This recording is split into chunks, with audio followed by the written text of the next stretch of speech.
Hey guys, my name is Shay and welcome to my channel. Today I'll be discussing some of my favorite moments from the first episode of the Drama Queens podcast. I'm excited to dive into these moments. Don't forget to like, comment, and subscribe. Let's get it. First up, Hillary talking about them having matchy tattoos. That was the biggest break ever. Yeah. And trying to prove ourselves was funny and also like a good way to have those connections that make lifelong friends. It's like, oh, remember when we all went through that together? Yeah. It's like having matching tattoos on the inside. Yes. Oh, I love that. I enjoy hearing these ladies talk about how grateful they still are for the show and the fans who have continued to show so much love and support after all these years. The way that Hillary said that the show helped them to make lifelong connections and true friendships was beautiful. I've never heard that before, having matching tattoos on the inside, and it's so precious. I'm definitely going to love all of these genuine and cute friendship moments between them, and I just love the sisterhood so much. Sophia saying that Brooke had a different name. And her name wasn't even Brooke Davis yet. Oh, was it? It was Tara. Tara! Oh my gosh, No. that's right. Like 1,000% no. not that there's her anything name. wrong with Tara. Not that there's anything wrong, but like that was not her name. Yeah. You know, like Yeah. it just doesn't feel right. Brooke is an expensive name. It is.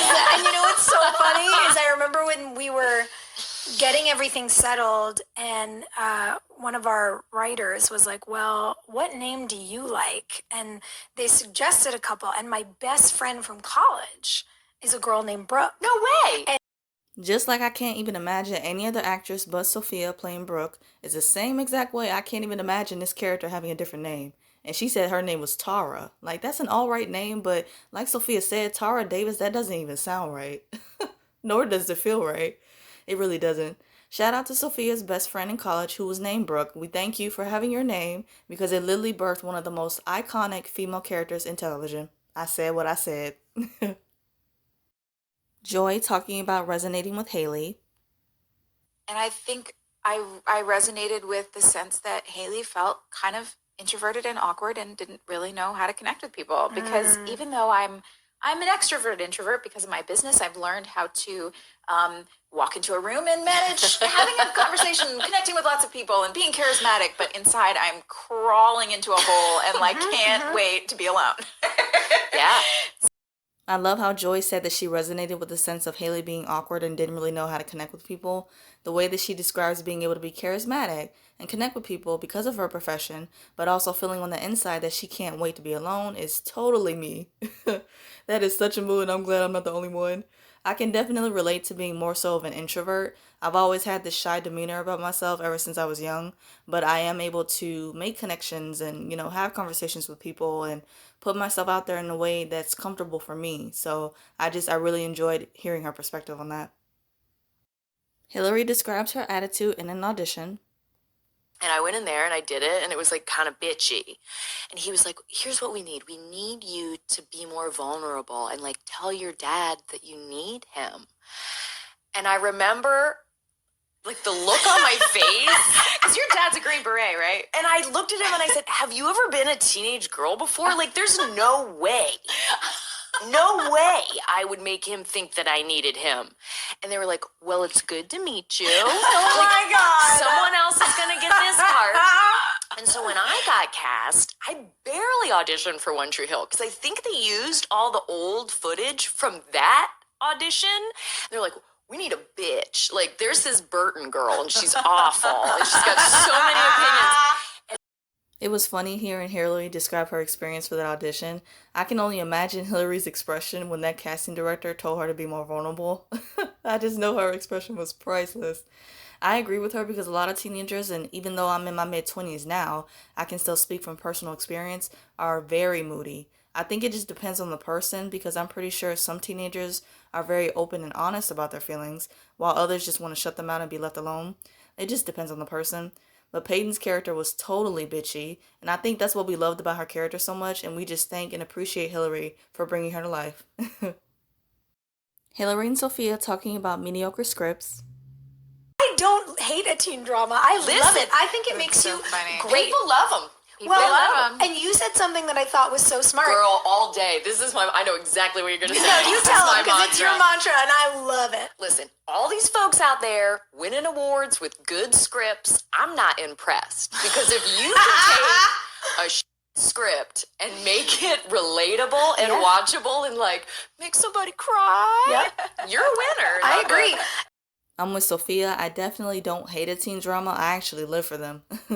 A good majority of the shows that I have watched and currently watch are teen dramas from All American, Riverdale, The Vampire Diaries, Pretty Little Liars, Secret Life of the American Teenager, Lincoln Heights, Switched at Birth, The Fosters, Now 2-0, Degrassi, and the list goes on and on. That's so true. You can totally take a mediocre script, but if you can evoke some sort of emotion from the audience when watching that show, then you're set. That shows that you're doing your job well, and that's what makes for good television. This show has made me emotional so many times, over and over again, from certain scenes and episodes. So the writers, but definitely the cast, understood the assignment because they have just given some of the most amazing performances that I have seen ever in a TV show. Hillary talking about a creepy neighbor. And there was this dude next door to me who was so scary. His name was Glenn. If he's listening, I don't even care that you know you're scary because you're listening to this, which proves you're scary.